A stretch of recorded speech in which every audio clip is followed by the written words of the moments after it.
አሜሪካ ውስጥ 2004 ላይ የፕሬዝዳንት ምርጫ ሊደረግ ልክ 4 ቀን ሲቀረው አሜሪካ ውስጥ በየዜና ቻናሉ የኦሳማ ቢንላደን አንድ ቪዲዮ ለይታ ይበቃል።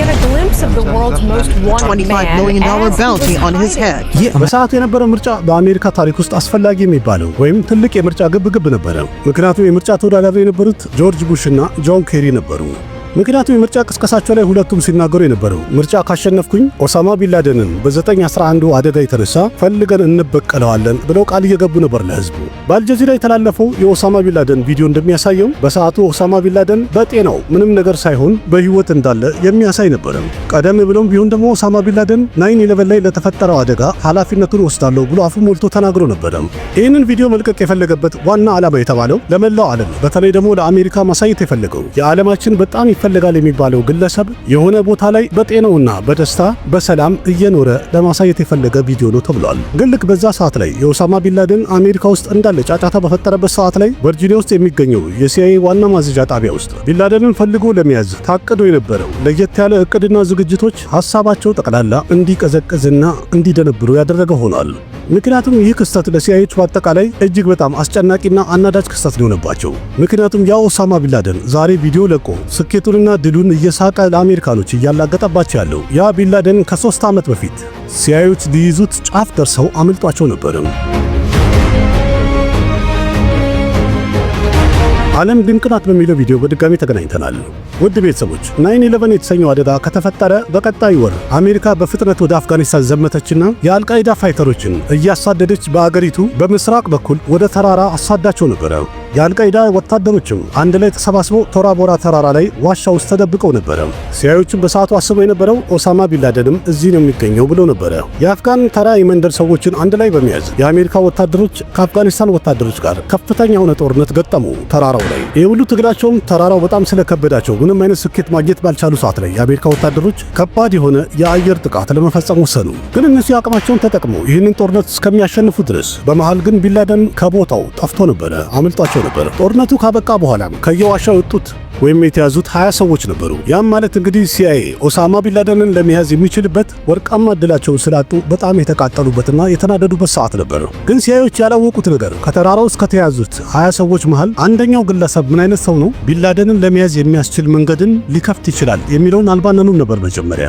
ይህ ግለሰብም መሐመድ አልካልታሚ ይባላል። ይህ ሰውም ከመያዙ በፊት ለሲአይኤዎች አዲስ ስም ነበረ። በተጠየቀ ሰዓት ላይም እኔ ከአልቃይዳ ጋር ግንኙነት የለኝም፣ እንዲያም ወደ አፍጋኒስታን የመጣሁት እኔ ፋልከን ለማደን ነው ብሏል። ሲአይኤዎች ግን እሺ ይሁን አሉና የጣት አሻራውን ዲኮድ ለማድረግ ሞከሩ። በሚገርም ሁኔታ ሲስተማቸው ላይ ካለ አሻራ ጋር ማች ሊሆን ቻለ። 9/11 አደጋ ከመከሰቱ ከትንሽ ሳምንት በፊት አንድ ግለሰብ አሜሪካን ውስጥ ኦርላንዶ ኢንተርናሽናል ኤርፖርት ላይ ወደ አሜሪካ ለመግባት ሞክሮ ነበረ። በሰዓቱ $2800 የአሜሪካ ዶላር ካሽ የያዘ ሲሆን እና ለአንድ ጊዜ መምጫ የበረራ ትኬት ነበረው። ኤርፖርት ላይ ያሉ ኦፊሰሮችም ተጠራጠሩና ወደ አሜሪካ ለመግባት ፍቃድ ከለከሉት። ያም ማለት እንዲመለስ አደረጉት። ይህ ግለሰብ ሌላ ሰው አይደለም፣ የቶራ ቦራ ዋሻዎች ውስጥ የተያዘው አልካታሚ ነበረ። የጣት አሻራውም የሲአይኤ የመረጃ ቋት ውስጥ በሰዓቱ ገብቶ ነበረ። መሐመድ አልካልታሚ ግንኙነት አለው የሚለውን ነገር ለማረጋገጥ ሲአይኤዎች ሌላም ምክንያት ነበራቸው። ልክ በዛ ቀንና በዛ ሰዓት እሱ ወደ አሜሪካ ለመግባት እየሞከረ በነበረበት ሰዓት ከኦርላንዶ ኤርፖርት የስልክ መደወያ ቡት ላይ ዩኤኢ ከሚገኘው የአልቃይዳ አባል ስልክ ቁጥር ላይ አንድ ግለሰብ ደውሎ ነበረ። ምክንያቱም በሰዓቱ አልካታሚ ኤርፖርት ውስጥ ተይዞ ነበረ። ስለዚህ ሲአይኤዎች የጠረጠሩት ምን አይነት ሰው ነው ይሄን ስልክ የደወለው፣ በሰዓቱ አልካታሚን ኤርፖርት ላይ ሊቀበል የመጣ ሰው አለመውጣቱን ሲአይኤ ደወለው ብለው እርግጠኛ ሆኑ። ማለትም ግብረ አበሩ ነበር ደዋዩ። ከዛ ሌላም በዛ ቀን ሲአይኤዎች ኦርላንዶ ኤርፖርት ላይ ባለቤት አልባ አንድ መኪናም አግኝቶ ነበረ። ይህንን መኪና መሐመድ አታ ነበረ ተከራይቶ ይዞት የመጣው።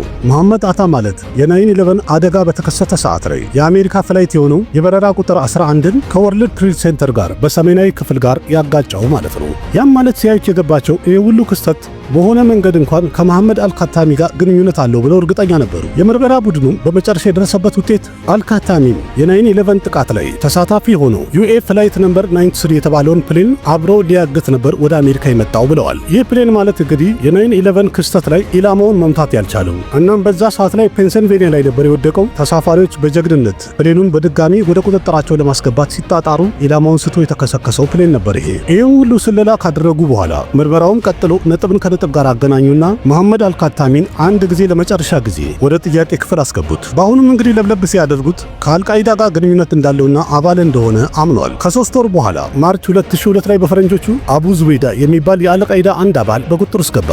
ይህም ስራ የነበረው ለአልቃይዳ ቡድኖች የተለያዩ አስፈላጊ የሆኑ ዕቃዎችን ማቀበል ነበር።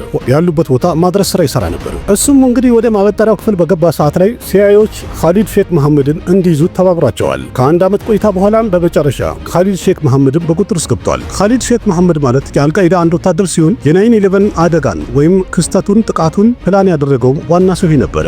መሐመድ አልካታሚም ለሲአይኤ የነገራቸው የ9/11 ጥቃት ከመፈጠሩ ከ2 ወር ቀደም ብሎ ጁላይ 2001 ፈረንጆቹ ላይ ኻሊድ ሼክ መሐመድ ከምን አይነት ሰው ጋር አስተዋውቆኛል አላቸው ወይም የነገራቸው በሰዓቱ ለሲአይኤዎች አዲስ ስም ነበረ።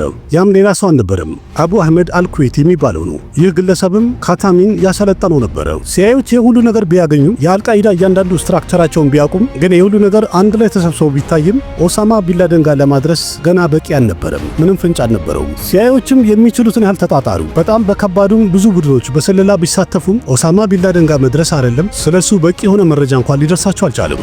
ከዛም የቤተሰቦቹን አባል መከታተልና ቁጥጥር ማድረግ ጀመሩ በርቀት። በሰዓቱ ግን ከቢንላደን ጋር ማናቸውም ግንኙነት አልነበራቸውም። ሲአይኤዎች አንድ እርግጠኛ የሆኑበት ነገር ቢኖር ቢንላደን የትም ቦታ እንኳን ቢሆን የሚፈልገው ቦታ ላይ መልእክቶቹን እያደረሰን ያለው ብለው እርግጠኛ ሆነዋል። ከትንሽ ዓመት ቆይታ በኋላም የኦሳማ ቢንላደን አንድ የድምፅ ቅጂ ተለቀቀና ተሰማ። ይህንንም በሰሙ ሰዓት ላይ ከአልቃይዳ መሪዎች ጋር ብቻ ነው እየተገናኘ ያለው እንጂ ከቤተሰቡ ጋር አይደለም ብለው አሰቡ። ስለዚህ ሲአይኤዎች የወሰኑት የአልቃይዳ ፖስትማንን አፈላልጎና አሳደው መያዝ እንዳለባቸው አሰቡ። ያም ደግሞ በፖስታ ቤት ምናምን አይደለም፣ በሰው ነው የሚዘዋወረው። የኦሳማ ቢንላደን ትዕዛዞችን በፖስታ እያደረጉ ለሌሎች ከታች ላሉ ወታደሮች የሚያቀብል ግለሰብ ካለ ፍለጋን መጀመር አለብን ብለው አሰቡ። ጃንዋሪ 2004 ላይ በፈረንጆቹ ኩርድ ውስጥ የሚገኙ ሴኩሪቲ ኃይሎች ሐሰን ኩርድ የተባለ አንድ ግለሰብን በቁጥጥር ውስጥ አዋሉ። ፍተሻ በተደረገ ሰዓትም ከቤቱ የተገኘው ኦሳማ ቢንላደን የጻፈው አንድ ደብዳቤ ማግኘት ቻሉ። ሐሰን ኩርድን በመጨረሻ ለሲአይኤዎች አስረከቡት። በምርመራ ሰዓትም ወሳኝ የተባለ መረጃ ሊሰጣቸው ቻለ። እሱም የነገራቸው አቡ አህመድ አልኩዌቲ ማለት የቢንላደን በጣም ታማኙና የግል ፖስትማኑ ነው አላቸው። ያ አቡ አህመድ ማለት አልካታሚን አሰለጠነኝ ያለው ማለት ነው። ሲአይኤዎችም ጠቅላላ ምርመራቸውን ከሌላ ቦታ ሽፍት አድርገው ወደ አቡ አህመድ ላይ ሙሉ ትኩረት ያደርጋሉ። ምርመራውን በቀጠለ ሰዓት ላይ አልቃይዳ ውስጥ ያለው የተለያዩ አገልግሎቶች መረጃ እየደረሳቸው መጣ። ሲአይኤዎች ሐሰን ጉል እንደተናገረው ከሆነ አቡ አህመድ ማለት አልቃይዳ ውስጥ በጣም ትልቅ ሚና ያለው ሰው ነው ብሏቸዋል። ግን ኻሊድ ሼክ መሐመድ እንዳለው ከሆነ አቡ አህመድ ይህን ያህል ትልቅ ሚና የለውም በአልቃይዳ ውስጥ፣ እንዲያም አንድ ጡረታ የወጣና ስራ የፈታ አባላችን ነው ብሏቸው ነበር። በቀጣይ ዓመትም ሜይ 2005 በፈረንጆቹ ላይ አቡ ፈራጅ አልሊቢቢ የተባለ አንድ ግለሰብ ሲአይኤዎች በቁጥጥር ውስጥ አዋሉት። ይህ ግለሰብ ወይም ይህ ሰው ማለት ከኻሊድ ሼክ መሐመድ ቀጥሎ የአልቃይዳ ሁለተኛ ከፍተኛ ኮማንደር ነበር። እሱም በተጠየቀ ሰዓት ላይ አቡ አህመድ በአልቃይዳ ውስጥ ይህን ያህል ትልቅ ሚና የለውም ብሎ ነበር የነገራቸው። በዚህ ሰዓት ላይ ሲአይኤዎች የአልቃይዳ አባላትን ከያዙ በኋላ ለምርመራ በሚያስገቡ ሰዓት ላይ ስለ አቡ አህመድ ሁሉም የሚናገሩት ዝብርቅርቅ ያለ ነበረ መረጃው። ስለዚህ ሲአይኤዎች አቡ አህመድ አልኩዌቲ ከሚለው ስም በተጨማሪ ምንም አይነት ትክክለኛ መረጃም እንኳን የላቸው። በጣም የሚገርመው ነገር ደግሞ ይህም የሱ ትክክለኛ ስሙ አልነበረም። የስሙ ትርጉም እንግዲህ ሲተረጎም የአህመድ አባት ከኩዌት ማለት ነው። በዛውም አንድ ነገር ግልጽ ላድርግላችሁና የአልቃይዳ አባላት በአጠቃላይ እስካሁን ድረስ ለሲአይኤዎች የነገሯቸው መረጃ በአጠቃላይ በቀላል ጥያቄና መልስ ብቻ አይደለም። እዚህ ጋር መግለጽ የማልችላቸው እጅግ በጣም አሰቃቂና አደገኛ የተባሉ ቴክኒኮችን ተጠቅመው ነው እነዚህን መረጃ እንዲያወጡ ያደረጓቸው። እንዲያውም በሰው ልጅ ህይወት ውስጥ ከዛሬ ድረስ ታይተው የማይታወቁ አስገራሚ ቶርቶችም ታይተውበታል። በቀጣይ 2 ዓመትም ሲአይኤዎች የሚችሉትን ያህል አቅም ተጠቅመው ጥረታቸውን ቀጠሉ። ግን በዚህ ሁሉ ሰዓት ውስጥ ስለ አቡ አህመድ አልኩዌቲ ምንም ነገር ማወቅ አልቻሉም። ኦሳማ ቢንላደንን እንኳን እርሱት። ግን በመጨረሻም ከሌላ የስለላ ቡድን አንድ መረጃ ደርሷቸዋል። በፈረንጆቹ በ2007 ሲአይኤዎች ስለ አቡ አህመድ ትክክለኛ መረጃ ደረሳቸው። ይህ መረጃም ከሲአይኤ ውጭ ያለ የስለላ ቡድን ለሲአይኤ ያቀበለው ነው። ያም መረጃ እንደሚያሳየው ከሆነ አቡ አህመድ ትክክለኛ ስሙ ኢብራሂም ሰይድ አህመድ የሚባል ሲሆን ትውልዱ ፓኪስታናዊ ሲሆን ቤተሰቡ ወደ ኩዌት ተሰደው የሄዱ ናቸው። ይህም ማለት ሲአይኤዎች 2 ዓመት ከተጣጣሩ በኋላ ትክክለኛ ስሙን ብቻ ነው ያወቁት። ያም ማለት ደግሞ እሱን ለመያዝ ተጨማሪ ዓመታት ይፈጃል ማለት ነው። ሲአይኤዎችም ሙሉ ለሙሉ ትኩረታቸውን ኢብራሂም ሰይድ አህመድ ወይም አቡ አህመድ አልኩዌቲ የተባለው ግለሰብ ላይ ክትትላቸውን ቀጠሉ በርትተው። በክትትላቸውም ከኩዌት ጭምር ከተለያዩ አረብ አገራት ወይም ሚድል ኢስት ላይ ያሉ አገራትን ወደ ፓኪስታን የሚደወሉ ስልኮችን ትሬስ ማድረግ ጀመሩ። ጠልፈው ማዳመጥ ቀጠሉ። ይህንም ያደረጉበት ዋና ዓላማ ምናልባት እንኳን በድንገት አቡ አህመድም በስልክ ሲያወራ መስማትና ማዳመጥ ከቻለን ብለው አስበው ነበር። በመቶ ሺህ የሚቆጠሩ ስልኮችን ካዳመጡ ከተከታተሉ በኋላ 3 ዓመትም ከፈጀ በኋላ ጁን 2010 ላይ አንድ የስልክ ጥሪ ላይ በተደረገ ቃለ ምልልስ ትኩረታቸውን ሊስብ ቻለ። እነዚህ ሁለት ሰዎች በስልክ አረብኛና ፐሽቱ በሚባለው ቋንቋ ነበር እየተነጋገሩ የነበረው። ግን ፓኪስታን ውስጥ የነበረ ስልክ ተቀባዩ አንድ ጥያቄ በተጠየቀ ሰዓት ላይ የመለሰው መልስ አሁን ከነዛ ሰዎች ጋር ነው ያለሁት፣ በፊት አብሬያቸው ከነበርኳቸው ሰዎች ጋር ነኝ አለ። እቺን ቃል እንደሰሙን ሲያዩት ጥርጥራቸው ሙሉ ለሙሉ እውነት መሰላቸው። እንዲያውም አቡ አህመድ አልኩዌቲ ማለት ይሄ ራሱ ነው ብለው አመኑ። ከዛ ሌላም ይህ ፓኪስታን ውስጥ የሚገኘው ግለሰብ ሰዎች እንዳይጠልፉት ስልኩን የሚችለውን ያህል እየተጣጣረ ነበረ።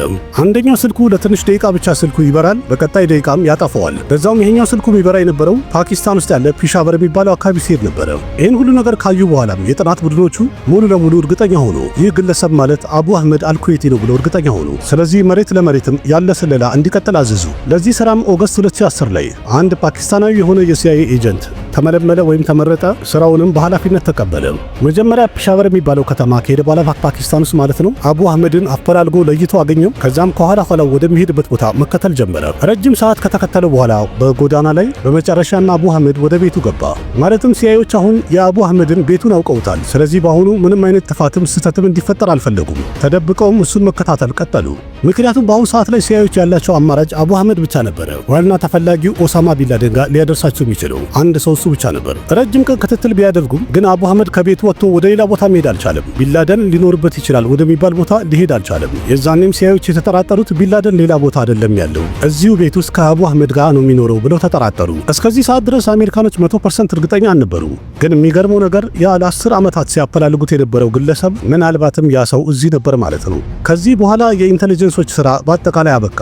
ስፔሻል ዩኒቶች ተመረጡና ይህንን ስራ በምን መልኩ እንደሚያጠናቀቁ እቅድ ማውጣትና ፕላን መስራት ተጀመረ። ሜይ 1 2011 ላይ ማታ 5 ሰዓት ላይ 2 ብላክ ሆክ ሄሊኮፕተሮች ከአፍጋኒስታኑ ጀላላባድ ኤርፊልድ ተነሱና አምዳባድ የሚባለው መንደር ላይ ቢንላደን ያለበት የሚባለው ቦታ ላይ ለማረፍ ሙከራቸውን አደረጉ። ይህ ሚሽን ከዛ ጊዜ አኳያ ስናየው እጅግ በጣም ውስብስብ ነበረ። ዋናው ነገር አንደኛው ስለዚህ ጉዳይ አሜሪካ ለፓኪስታንም አልተናገረችም። ሁለተኛው ደግሞ ይህ ቢንላደን አለበት የተባለው ቤት ከፓኪስታኖች ከወታደሮች ካምፕ ቅርብ ለቅርብ ነበረ። ስለዚህ ለዚህ ሚሽን የተጠቀሟቸው ብላክ ሃውክ የሚባሉት ሄሊኮፕተሮች ውስብስብ የሆነ የተለያየ ቴክኖሎጂዎችን ተጠቅመው በደንብ የገነቧቸው ናቸው። ማለትም እነዚህ ሄሊኮፕተሮች የፓኪስታን ራዳር እንኳን ሊያያቸውም ሊያገኛቸውም አይችልም። በዛ ላይ ድምፁም ዝቅ ያለ ነበረ። ይሄ ኦፕሬሽን በ40 ደቂቃ ያልቃል ተብሎ ነው የታቀደው። ግን እነዚህ በከፍተኛ ሁኔታ የሰለጠኑ ወታደሮች ገና ኦፕሬሽኑ እንደተጀመረ በ15 ደቂቃ ውስጥ ኦሳማ ቢንላደንን የቤቱ 3ኛ ፎቅ ላይ አግኝተው ጠበሱት። ቀሪው ሰዓት የቢንላደን ሬሳን በማውጣትና የቀሩ መረጃዎችን እየሰበሰቡ የፈጁት ሲሆን ልክ 32 ደቂቃ እንደሞላውም ከቤቱ ጣታቸውን ጨርሰው ወጡ። ከወጡ በኋላም አንደኛው ሄሊኮፕተር ኢመርጀንሲ ላንዲንግ ነበር ያደረገው። በድንገት ስላረፈ ለማስነሳት ቢሞክሩም አልነሳ አላቸው። ስለዚህ እዛው ባለበት መጀመሪያ አፈንድተው አቃጠሉት። ስለዚህ የኦሳማ ቢንላደንን ሬሳ ጨምሮ ሁሉም ወታደሮች አንድ ላይ በመሆን በአንድ ሄሊኮፕተር ተመልሰው ሄዱ።